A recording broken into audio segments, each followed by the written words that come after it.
Hello guys, welcome back to my channel.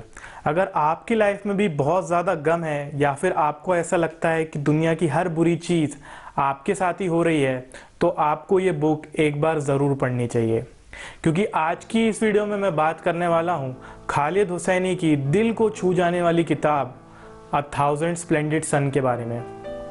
कहानी की शुरुआत होती है एक 5 साल की छोटी लड़की मरियम के साथ।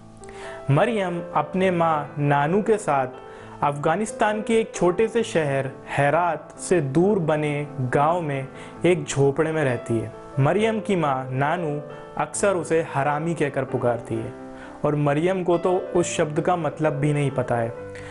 असल में मरियम नानू और जलील की नाजायज़ औलाद होती है। जलील एक बहुत ही रईस बिजनेसमैन होता है जिसका हेरात शहर में एक मल्टीप्लेक्स होता है। साथ ही साथ 3 बीवी और 10 बच्चे भी होते हैं। नानू जलील के घर में एक नौकरानी का काम करा करती थी, लेकिन जब वो प्रेग्नेंट हुई तो जलील के सबसे बड़े बेटे ने उसे घर से बाहर फेंक दिया। लेकिन जलील ने उसे गांव में एक झोपड़ा बनवा के दे दिया। जलील अक्सर मरियम से हर थर्सडे के दिन मिलने के लिए आया करता था और वो अपने साथ तोहफे भी लेके आया करता था और मरियम उससे हर थर्सडे के दिन मिलने के लिए बहुत एक्साइटेड रहती थी। मरियम के एक उस्ताद भी होते हैं, मौलाना फजलुल्लाह, जो कि उसे अरबी पढ़ाने के लिए आते हैं। मरियम उनसे बहुत ज़्यादा क्लोज़ होती है और उनसे सारी बातें शेयर करती है। एक दिन वो फजलुल्लाह से कहती है कि उसे स्कूल जाना है। जब फजलुल्लाह ये बात नानू को कहता है तो नानू बहुत ही ज़्यादा गुस्सा हो जाती है और कहती है कि ये हरामी की कोई औकात नहीं है, ये आज भी गरीब थी, कल भी गरीब रहेगी, और देखना अगर मैं कल मर गई तो इसको कोई पूछने वाला नहीं रहेगा। ये बात बहुत कम लोगों को पता थी कि नानू के ऊपर जिन हावी है, और मरियम ने कई बार नानू को बहुत ही ज़्यादा गुस्से में देखा था।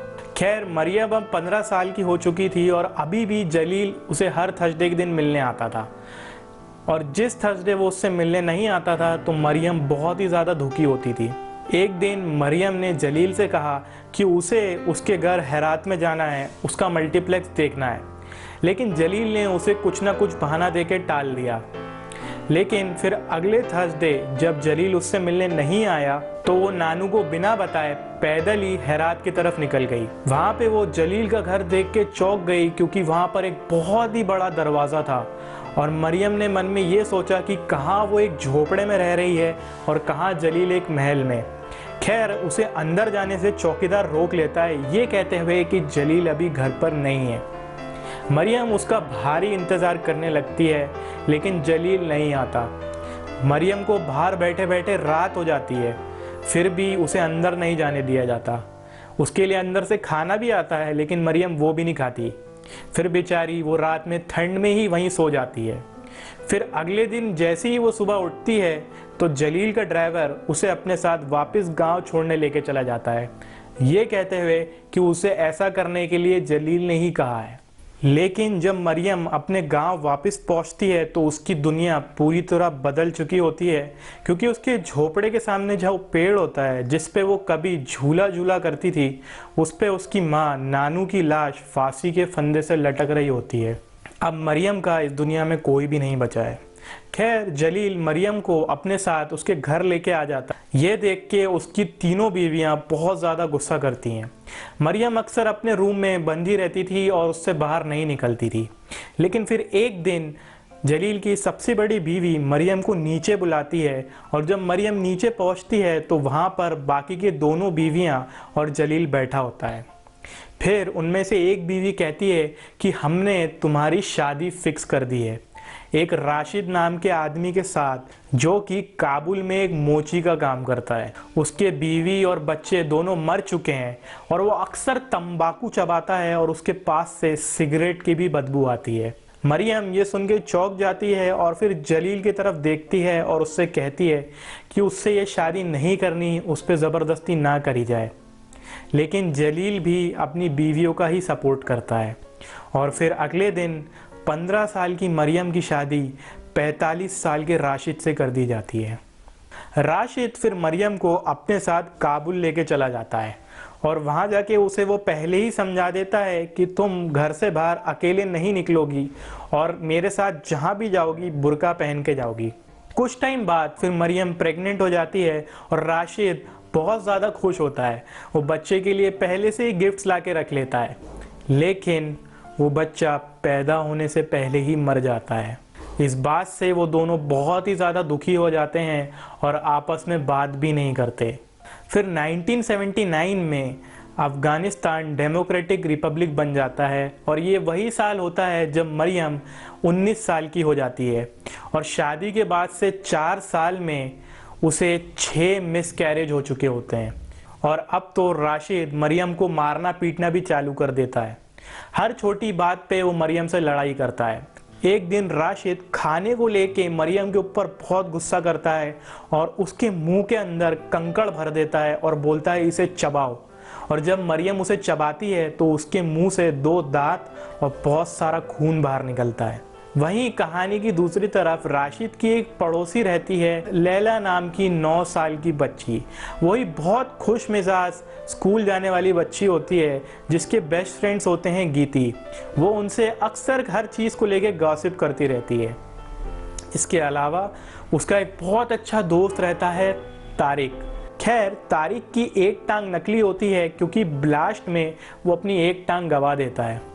लैला तारिक को बहुत ही ज़्यादा पसंद करती है और तारिक भी लैला को बहुत पसंद करता है। लेकिन लैला के जो माँ बाप होते हैं फरीबा और हाकिम, उन दोनों की शादी इतनी कुछ खास अच्छी नहीं होती है। फरीबा हकीम से इस बात को लेके गुस्सा होती है कि उसने लैला के दोनों बड़े भाई अहमद और नूर को मुजाहिदीन के तरफ से जिहाद लड़ने के लिए भेज दिया होता है। और फिर एक दिन ये खबर आती है कि लैला के दोनों बड़े भाई अहमद और नूर शहीद हो चुके हैं। लेकिन उनकी शहादत वेस्ट में नहीं जाती क्योंकि 1989 में सोवियत गवर्नमेंट अफ़गानिस्तान से अपने सारे सोल्जर्स हटाने के लिए एक पीस ट्रीटी साइन कर लेती है। और उसके बाद 1992 में आखिरकार मुजाहिदीन की जीत होती है। 1992 में लैला भी 14 साल की हो जाती है।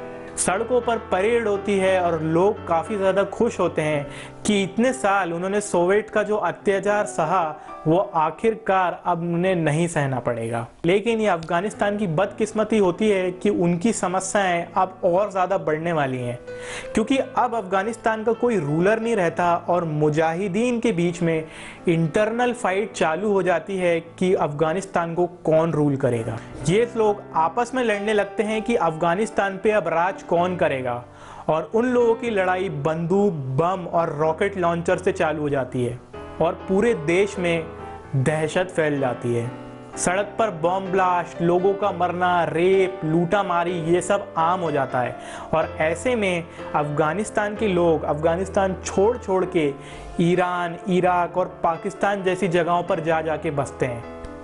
ऐसे में ही लैला की एक बहुत अच्छी दोस्त गीती रॉकेट लॉन्चर से मारी जाती है और उसकी माँ बेचारी उसके टुकड़ों को थैले में भर के उन्हें दफनाती है।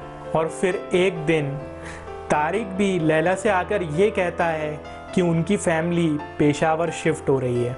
ये सुन के लैला बहुत ज़्यादा रोने लगती है, लेकिन फिर तारिक उसे बोलता है कि मैं तुम्हें बहुत ज़्यादा चाहता हूँ और तुमसे शादी करना चाहता हूँ और मैं शादी करके तुम्हें अपने साथ पेशावर लेके जाऊँगा।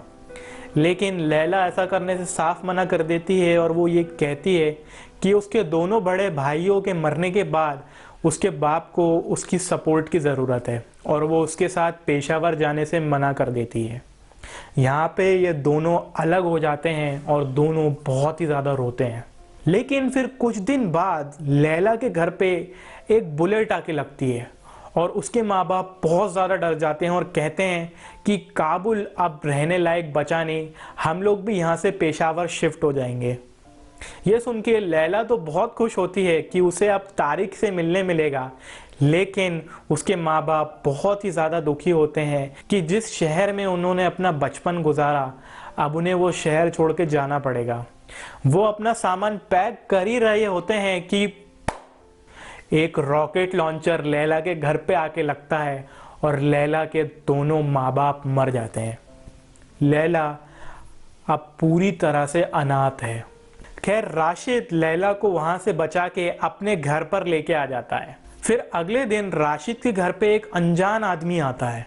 वो कहता है कि वो एक पेशावर के हॉस्पिटल में बंद था और उसके बगल वाले बेड पे एक तारिक नाम का लड़का था। उसकी ब्लास्ट में दोनों टांगे चली गई थी।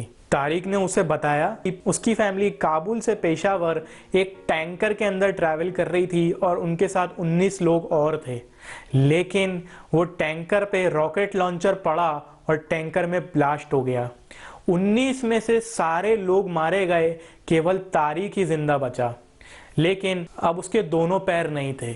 लैला ये सुन के बहुत ही ज़्यादा रोने लगती है कि तारिक का केवल अब धड़ बचा है, लेकिन फिर वो अनजान आदमी ये बताता है कि तारिक भी अब इस दुनिया में नहीं है। यहाँ लैला पूरी तरह से टूट जाती है क्योंकि इस दुनिया में अब उसका कोई भी नहीं बचा होता। फिर राशिद मरियम से कहता है कि एक जवान लड़की का इस तरह घर में रहना अच्छी बात नहीं है, लोग तरह तरह की बातें करेंगे, इसलिए मुझे लैला से शादी कर लेने दो। मरियम पहले तो इस बात के लिए मना करती है, लेकिन फिर वो बोलती है कि एक बार आप लैला से पूछ लो। जब मरियम लैला से पूछती है कि क्या तुम राशिद से शादी करना चाहोगी, तो मरियम तुरंत हाँ कर देती है और वो ऐसा सिर्फ इसलिए करती है क्योंकि वो तारिक से प्रेग्नेंट होती है और वो तारिक का बच्चा इस दुनिया में लाना चाहती है। राशिद फिर लैला से शादी कर लेता है और उसे बोलता है कि अगर तुम्हें मरियम से कोई भी दिक्कत हो तो उसे बताई जाए, क्योंकि वो उसे अच्छा मज़ा चखाएगा। मरियम और लैला की बिल्कुल भी नहीं बनती, क्योंकि मरियम लैला को ये कहती है कि उसने उसका पति छीन लिया। लैला फिर एक अजीज़ा नाम की छोटी बच्ची को जन्म देती है। राशिद एक दिन किसी बात पे मरियम को बहुत बुरी तरीके से मार रहा होता है। वो उसे बेल्टों से मार रहा होता है, लेकिन लैला उसे आके बचा लेती है। ये देख के मरियम को बहुत ज़्यादा अच्छा लगता है और उसके बाद से उन दोनों की दोस्ती हो जाती है। वो दोनों सहेलियों की तरह दिन दिन भर बात करते थे और सारा काम मिल बांट के करने लगते हैं। मरियम अजीज़ा का बहुत ज़्यादा ख्याल करने लगती है और उसे अपनी बेटी की तरह पालती है और उनकी बॉन्डिंग इतनी गहरी हो जाती है कि एक दिन लैला मरियम को ये बता देती है कि अजीज़ा तारिक की बेटी है। लेकिन फिर 1998 में अफ़गानिस्तान में तालिबान आ जाती है और वो मुजाहिदीन को हरा देती है और पूरे अफ़गानिस्तान में शरिया लॉ इम्पोज कर देती है कि आज से कोई टीवी नहीं देखेगा, कोई लड़की स्कूल नहीं जाएगी और कोई लड़की पब्लिक प्लेस पे अकेले नहीं दिखेगी। मरियम और लैला फिर पेशावर भाग जाने का प्लान बनाते हैं। वो लोग बस स्टैंड पे पहुंचते हैं और पेशावर की बस में बैठने ही वाले होते हैं कि उन्हें पुलिस पकड़ लेती है। पुलिस उन्हें अपने साथ लेके जाती है, उनसे पूछताछ करती है और पूछताछ करने के बाद उन्हें वापस राशिद के घर पे छोड़ देती है और राशिद को सारी बात बता देती है। राशिद ये बात सुन के आग बबूला हो जाता है और उन दोनों को बहुत बुरी तरीके से पीटने लगता है, बेल्टों से, लातों से, मुक्कों से। मरियम को तो वो ऐसा मुक्का मारता है कि उसके सामने के 2 दांत टूट जाते हैं।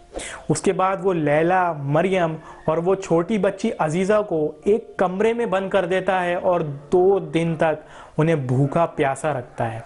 उसके कुछ साल बाद लैला ज़ल्माई नाम के बेटे को जन्म देती है। राशिद ज़ल्माई के साथ काफ़ी ज़्यादा क्लोज होता है और उसे हमेशा अपने साथ रखता है। काम पर भी उसे अपने साथ लेके जाता है और उसके लिए बहुत सारे गिफ्ट्स लेके आता है जो कि उसने अजीज़ा के लिए कभी नहीं लाए थे। सन 2000 में अफ़गानिस्तान में सूखा पड़ता है और वहाँ खाने पीने के लाले पड़ जाते हैं। वहीं दूसरी तरफ राशिद की दुकान भी जल जाती है। अब राशिद के पास कोई भी काम धंधा नहीं होता है। ऐसे समय में ये लोग अपना गुजारा करने के लिए घर का सामान एक एक करके बेचने लगते हैं और खाना भी दिन में एक ही बार खाते हैं।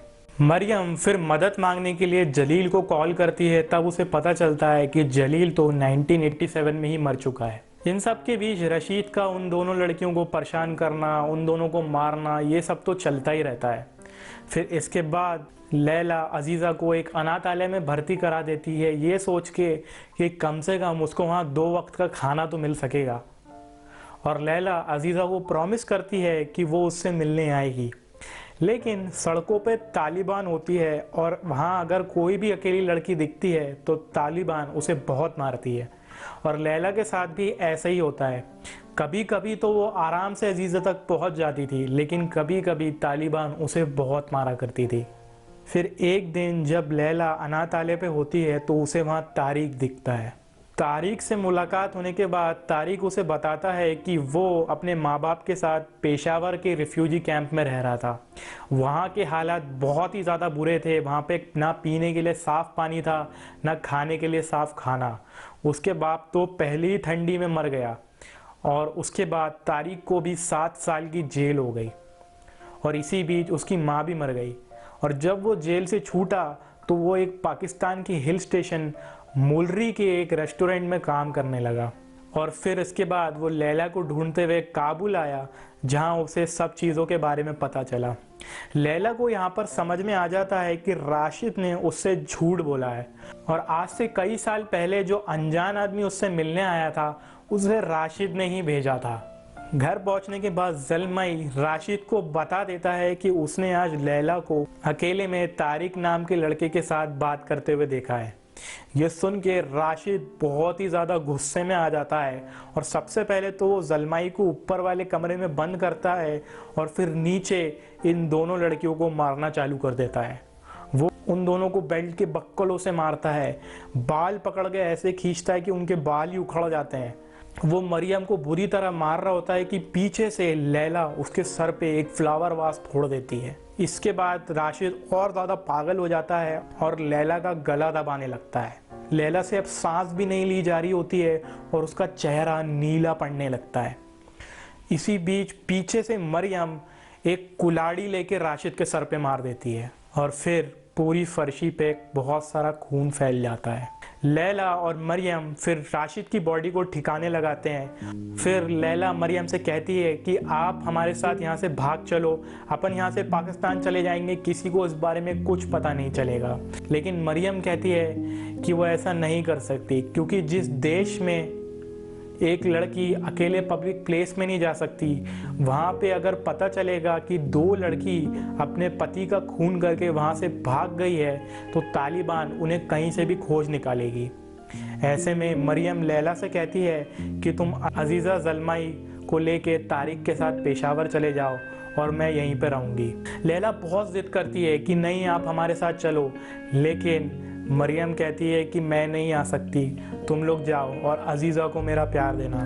लैला वहाँ से तारिक के साथ भाग जाती है। मरियम को इसके बाद जेल हो जाती है और जब उसकी कोर्ट में पेशी होती है तो वो कहती है कि उसने अपनी आत्मरक्षा में राशिद को मारा था, लेकिन इसकी गवाही देने वाला वहाँ पर कोई नहीं होता, जिस कारण से मरियम को मौत की सज़ा मिलती है। मरियम को फिर गाजी स्टेडियम लेके जाया जाता है, जहाँ पे तालिबान पब्लिक एग्जीक्यूशन करती है। रास्ते में मरियम सोचती है कि कहाँ वो एक छोटे से गांव से उठ के आई, फिर उसने कितनी सारी मुश्किलों का सामना करा, राशिद से शादी हुई और फिर आखिर में जब अजीज़ा उसकी ज़िंदगी में खुशी बन के आई तो उसे वो भी नसीब नहीं हुआ। वो अजीज़ा को बड़ा होते देखना चाहती थी, उसकी शादी देखना चाहती थी, लेकिन अब वो ये सब कुछ भी नहीं देख पाएगी। और फिर तालिबान मरियम की गर्दन अलग कर देती है। लैला और तारिक को भागे हुए 1 साल हो चुका होता है और वो लोग मुलरी के ही होटल में जाके रहते हैं। और फिर एक दिन लैला तारिक से कहती है कि उसे काबुल वापस जाना है, लेकिन जाने से पहले वो लोग हेरात जाते हैं और उसी गांव में जाते हैं जहां पहले कभी मरियम रहा करती। लैला मन में सोचती है कि यही वो जगह है जहां पे वो बड़ी हुई है और उसने इतनी दिक्कतों का सामना करा। फिर वो लोग फजलुल्लाह के घर जाते हैं तो उन्हें पता चलता है कि वो मर चुका है। फिर फजलुल्लाह का बेटा उन्हें एक बॉक्स देता है जो कि जलील ने दिया था ताकि वो मरियम को दे सके। उस बॉक्स के अंदर कुछ पैसे होते हैं और एक लेटर होता है।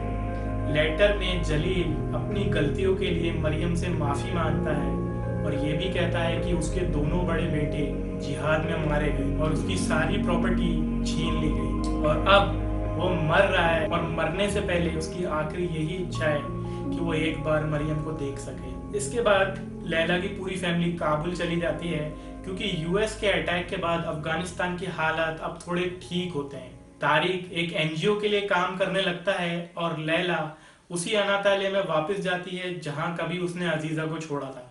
वो उसे रेनोवेट करवाती है और फिर वहां पे आए अनाथ बच्चों को पढ़ाने लगती है। यहाँ पे कहानी खत्म होती है। आपको कहानी कैसी लगी मुझे कमेंट सेक्शन में बताना। वीडियो अच्छी लगी होगी तो डेफिनेटली वीडियो को लाइक करना, कमेंट करना, शेयर करना। चैनल पे नए हो तो चैनल को सब्सक्राइब करना। मैं आपसे मिलूंगा नेक्स्ट वीडियो में, तब तक के लिए बाय।